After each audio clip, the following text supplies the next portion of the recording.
సింగరేణి సంస్థల్లో పనిచేస్తున్న coal transport కార్మికుల కోల్ ఇండియా వేతనాలు పెంచాలని, లేని పక్షంలో ఉద్యమాన్ని ఉధృతం చేస్తామని ఏఐటీయూసీ జిల్లా ప్రధాన కార్యదర్శి అయిన బోగే ఉపేందర్ డిమాండ్ చేశారు. ఈ సందర్భంగా బోగే ఉపేందర్ మాట్లాడుతూ, తెలంగాణ రాష్ట్రంలో అతిపెద్ద ప్రభుత్వ రంగ సంస్థలైన సింగరేణిలో అనేక సంవత్సరాల నుంచి చాలీ వేతనాలు తీసుకుంటూ శ్రామికులు అవస్థలు పడుతున్నారని తెలిపారు.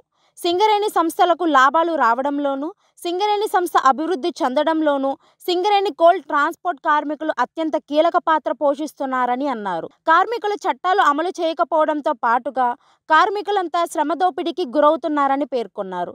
దీని కారణంగా శ్రామికుల కుటుంబాలు రోడ్డు మీద పడే అవకాశం ఉందని తెలిపారు. సింగరేణిలో పనిచేస్తున్న డ్రైవర్లకు కనీస వేతనం 32,000, క్లీనర్లకు 18,000 ఇవ్వాలని, బోనస్తో పాటుగా ఈఎస్ఐ, పీఎఫ్ సౌకర్యం కల్పించాలని డిమాండ్ చేశారు. ప్రభుత్వం చొరవ తీసుకుని తమ వేతనాలు పెంచే విధంగా చర్యలు తీసుకోవాలని కోరారు. ఈ కార్యక్రమంలో Singareni collieries coal transport workers union అధ్యక్షులు అరికెల స్వామి, వర్కింగ్ ప్రెసిడెంట్ తిరుపతి, ఉపాధ్యక్షులు లక్ష్మణ్, కోశాధికారి ఎం సత్యనారాయణ తదితర సభ్యులు పాల్గొన్నారు. సింగరేణి కాలరీస్ కంపెనీలో పనిచేసినటువంటి ఈ కోల్ ట్రాన్స్పోర్ట్లో పనిచేసేటువంటి డ్రైవర్లు, క్లీనర్లు ఎవరైతే ఉన్నారో వీళ్ళ వేతనాలు పెరగాలని గత సెప్టెంబర్లో మేము సమ్మె నోటీస్ ఇచ్చాం. ఇక్కడ ఉన్నటువంటి ట్రాన్స్పోర్ట్ యాజమాన్యం, సింగరేణి యాజమాన్యం చర్చల పేరుతో కాలయాపన చేస్తూ రేపు మాపు అంటూ కాలయాపన చేస్తున్నారు తప్ప జీతాలు పెంచడం లేదు. మరి 3 రోజుల నుంచి సమ్మె చేస్తున్నాం. ఈ సమ్మె నేటికి 3వ రోజు చేరుకుంది.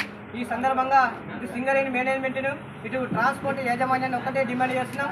ఏదైతే కార్మికులు మరి ఈ సంస్థకు లాభాలు రావడంలో కానివ్వండి, సంస్థ అభివృద్ధి చెందడం కానివ్వండి, కోల్ ట్రాన్స్పోర్ట్ కార్మికులు బొగ్గు రవాణా చేసి సింగరేణి సంస్థకు వేల కోట్ల లాభాలు రావడంలో అత్యంత కీలక పాత్ర పోషించిండు. కావున వీళ్ళందరికీ కూడా కోల్ ఇండియాలో ఏదైతే వేతనాలు చెల్లిస్తున్నారో ఆ వేతనాలు చెల్లించాలి. అలాగే హైపవర్ కంపెనీ వేతనాలు లేదా జీవో నెంబర్ 22 ప్రకారం వీళ్ళందరికీ కూడా వేతనాలు చెల్లించాలని ప్రధానంగా డిమాండ్ చేస్తున్నాం.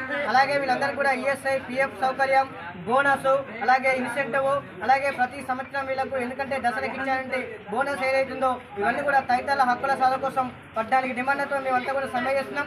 ఇప్పటికైనా కూడా యాజమాన్యం కానివ్వండి, ట్రాన్స్పోర్ట్ యాజమాన్యం ఒంటెత్తి పోకడికి పోకుండా వాళ్ళు వెంటనే మెట్టు దిగొచ్చి ఈ యొక్క చర్చలు జరిపి ఈ చర్చలలో కార్మికులు ఏవైతే డిమాండ్ ఉన్నాయో ఆ డిమాండ్లని పరిశీలించాలని ప్రధానంగా డిమాండ్ చేస్తున్నాం. కార్మికుల న్యాయమైన డిమాండ్లు పరిశీలించేంత వరకు కూడా ఈ సమ్మె కొనసాగుతుందని ఈ సందర్భంగా మేము తెలియజేస్తున్నాం. పెంచాలి, పెంచాలి, పెంచాలి, పెంచాలి.